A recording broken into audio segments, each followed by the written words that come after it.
নমস্কার সবাইকে টিকি চ্যানেলে আবার সবার স্বাগত।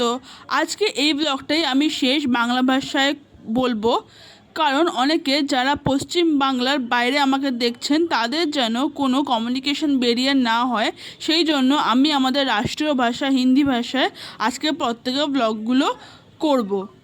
এটাই হলো দাদুর বাড়ির ব্লগের শেষ পার্ট। আর সেই দিনই আমরা আমাদের বাড়ি যাওয়ার জন্য যাত্রা আরম্ভ করছিলাম। আর এখানে আমার মা আমার বোনের প্রজেক্টের জন্য যে রুমালটা বানানো ছিল সেটাও কমপ্লিট করে ফেলেছিল।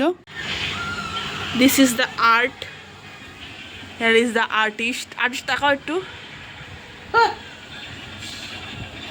আমি জীবনে দ্বিতীয়বার ভাইফোঁটা পালন করেছিলাম। আমি খালি আমার ভাইকে ফোঁটা দিয়েছিলাম, দাদাকে ফোঁটা দিতে পারিনি, কারণ দাদাদের মধ্যে ভাইফোঁটা নেই। আর আমার বোনও ফোঁটা দিতে পারেনি, কারণ আমার দাদুর বাড়িতেও ফোঁটা নেই। সেই জন্য খালি আমি আমার ভাইকেই ফোঁটা দিয়েছিলাম। নে প্রথমে এই দেখ এই বাঁ আঙুলে, হ্যাঁ ওই ওই ওই আঙ্গুলে, হ্যাঁ হ্যাঁ। দাদা তো নেয় না, দাদাকে এমনি রাখ, ভাইকে দে। হুম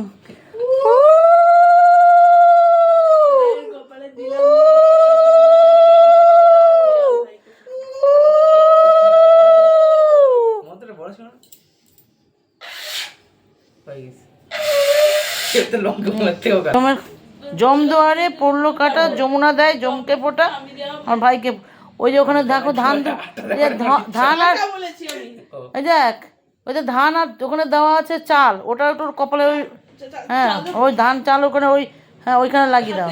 হ্যাঁ হ্যাঁ এবার প্রদীপটা দিয়ে একটু ইয়ে করো, হ্যাঁ ওর বুকে দাও। এই দাদাকে একটু দাও। হুম হুম দাদাকে দাও। আরে দাদাকে মিষ্টি, হ্যাঁ ভাইকে খাওয়া। ভাই নাও, দিদি নাও, প্রণাম করবে ভাগো, বুয়াই প্রণাম করবে দিদিকে। হুম দাদাকে একটু আলো ইয়েটা দিয়ে দাও, তাপটা দাও। আর ফোঁটা নেবে না, হ্যাঁ তাপটা দাও, মাথায় দাও আর কপালে দাও, বুকে দাও। ওকে তুমি আশীর্বাদ করতে হবে, তোর ভালো থাকবি। বুকে দাও একটু দাদা, ব্যাস। হ্যাঁ হ্যাঁ ছোট ভাইটা কোথায় গেল? ছোট ভাইটা ঘুমিয়ে পড়েছে মনে হয়, ও ঘুমিয়ে পড়েছে, ছেড়ে দাও। হুম ও তো ফোঁটা নেয় না, তুই দিস না। আর তুমি দেবে না কেন? বোন তো দিয়ে দিলাম। নাও। হ্যাঁ হ্যাঁ আর এখানে শুরু হয়েছে প্রণাম করা পর্ব। প্রথমে আমি দাদাকে প্রণাম করে নিলাম, আর জীবনে প্রথমবার আমার ভাই আমাকে প্রণাম করবে, আর জীবনে প্রথমবার আমায় কেউ প্রণাম করবে, সেই জন্য গুছিয়ে একদম পা দুটো আমার ভাইয়ের দিকে এগিয়ে দিয়েছি। আমার ভাইকে বলছি ঠিক করে প্রণাম কর আমাকে, কিন্তু আমার ভাই দেখুন এত শয়তান, খালি হাত ঘুরিয়ে চলে যাচ্ছে। আমি বলছি ঠিক করে প্রণাম কর, যেমন আমি দাদাকে করলাম তেমন আমাকে প্রণাম কর। আর দেখুন শয়তান আমার ভাই খালি দুষ্টুমি করে। আর আমার ভাই এখানে বলছে যে তুই আমাকে আশীর্বাদ দিবি তো, আমি তোকে প্রণাম করলাম। আমি বলছি হ্যাঁ হ্যাঁ তোকে আশীর্বাদ দেবো, তুই ঠিক করে আমার প্রণাম কর। ফাইনালি আমার ভাই ঠিক করে প্রণাম করেছে। আর প্রণাম করার পর 500 টাকা আমার ক্রেডিটও হয়ে গেছিলো। আমি বলছিলাম না না নেবো না, তুই আমার থেকে ছোটো, কিন্তু মাসি বললো না না এটা নিয়ম, ভাই দিলে নিতে হয়, ভাইফোঁটার দিন ভাই বোন দুজনকে দিলেই দুজনকেই নিতে হয়। তো আর আমি ওকে 100 টাকা ক্রেডিট করে দিই, যেহেতু আমার কাছে ক্যাশ ছিল না, ডিজিটাল যুগ, তাই আমি ওকে অনলাইনে পরে 400 টাকা ক্রেডিট করে দিয়েছিলাম। বললাম না ডিজিটাল যুগ, ডিজিটালে অনলাইনে আমরা সবাই ট্রানজ্যাকশান করছি, আমরা সব ভাই বোনেরা বেশিরভাগ অনলাইনেই ট্রানজ্যাকশান করেছি, কারো কাছে সেরকম কিছু ক্যাশ ছিল না, তাই খালি অনলাইনে আমরা ওকে ট্রানজ্যাকশান করছিলাম আমরা সব ভাই বোনেরা। আর এটাই হলো ভাইফোঁটার লাঞ্চ, আর মা বাড়িতে খাওয়া আমার শেষ লাঞ্চ। অনেক কিছু ছিল লাঞ্চে, খেয়ে পুরো পেট ভরে গেছিলো। মামা মাসি মা আর মেজো মাসি নিচে বসে আছে, আর ওদিকে ছিল বড়ো মাসি, বড় মামি আমাদের খেতে দিচ্ছে। মেজো মাসি নিচে বসে খাচ্ছিল, মেজো মাসি পাশে বেরোচ্ছিলো বড় মামি। আর সবার আগে বড় মাসি আর রানাদাই চলে যাচ্ছিলো। সেদিনে আমরা সবাই চলে এসেছিলাম, সবার আগে বেরিয়ে যাচ্ছিলো বড় মাসি। এই যে বড় মাসি চলে গেল বাড়ি। তো আমাদেরও ফেরার সময় এসে গেছে, আমরাও রেডি হয়ে গেছি। আমরা আর মেজো মাসিরা বাসে করে ফিরছিলাম, কারণ আমরা ট্রেনের টিকিট পাইনি, সব ট্রেনের টিকিট ওয়েটিং লিস্টে দেখাচ্ছিল। যাওয়ার আগে এখানে আমরা ছোটো দাদু আর ছোটো দিদার সাথে দেখা করতে এসেছিলাম, এই ছোটো দিদা আর এই যে ছোটো দাদু। আগের ভিডিওতে হয়তো ক্লিয়ারলি বোঝা যায়নি, ইনি হলেন ছোটো দাদু। আর মিঠু মাসিকে তো আগে একবার আমার ভিডিওতে দেখেছিলাম। এটা হলো আমাদের হাফ ফ্যামিলি ফটো বললাম কারণ সবাই এখানে নেই। পিছনে লম্বা করে দাঁড়িয়ে আছে না কালো জামা পরে, সেটা হলো আমার ছোটো মাসি মিঠু মাসির ছেলে, আমার ছোট ভাই টুবলু। ওর ব্যাপারে বলেছে না দিওয়ালির যখন সবাই বাজে ফাটাচ্ছিল। আর এই যে আমরা সবাই এখানে বসে গল্প করছি। আর বাস তখনও ছাড়েনি, তাই আমরা বাড়িতে বসে ওয়েট করছিলাম যে কতক্ষণে বাসটা ফোন করুক। আর এই যে আমার ভাইকে দেখো, সব সময় পাগলামি, মানে ওর সাথে আমি থাকলে আমিও পুরো পাগল হয়ে যাই।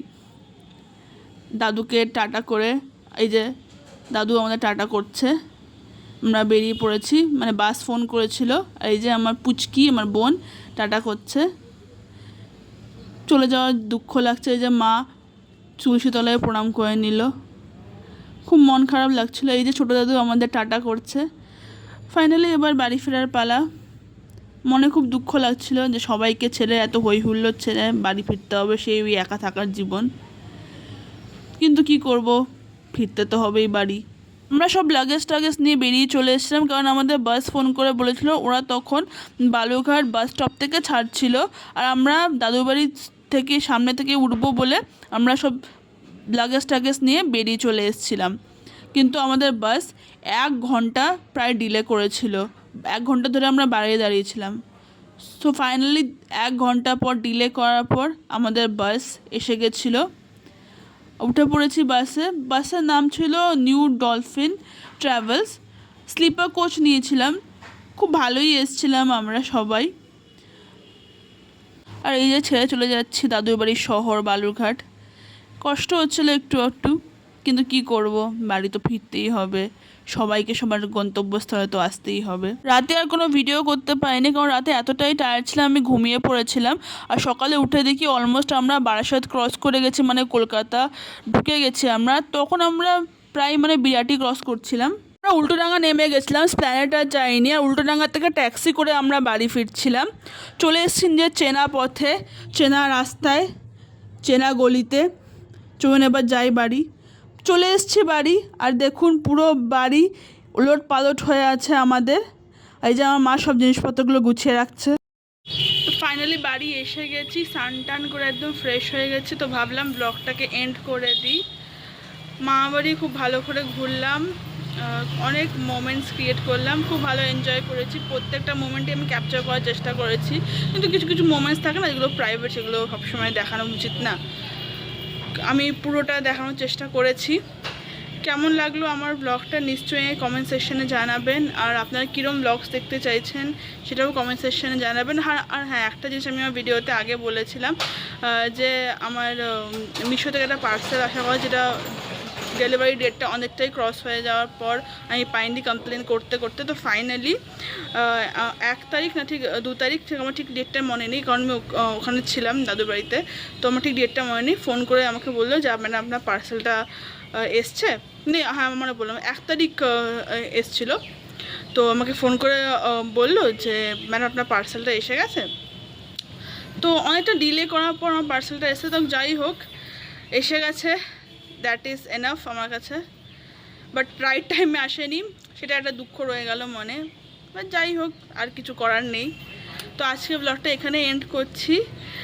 আর কীরকম ব্লগস দেখতে যাচ্ছেন নিশ্চয়ই আমার কমেন্ট সেকশনে জানাবেন। এই ব্লগটাও কেমন লাগলো নিশ্চয়ই আমার কমেন্ট সেকশনে জানাবেন।